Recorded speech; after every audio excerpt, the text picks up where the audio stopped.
ইউনূস আলাইহিস সালাম মাছের পেটে বসে চিৎকার মেরেছিলেন, লা ইলাহা ইল্লা আনতা সুবহানাকা ইন্নী কুনতু মিনাজ জালিমিন। তিনি বলছিলেন, আয় আল্লাহ তাআলা, আমি তোমার প্রশংসা করছি, তুমি ছাড়া উপাস্য নাই, মাবুদ নাই। আমি তোমার পবিত্রতা ঘোষণা করছি, আমি তো জালিমদের অন্তর্ভুক্ত হয়ে গেছি। বাস এতটুকুন কথাই বলেছেন।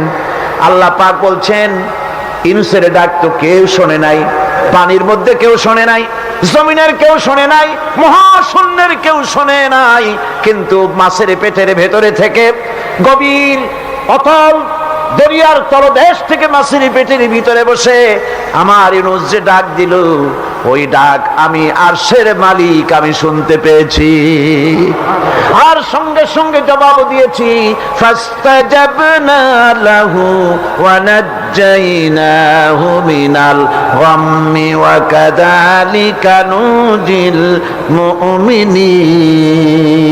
ডাকের সাড়া দিলাম, বিপদ দিয়া বাঁচায় দিলাম।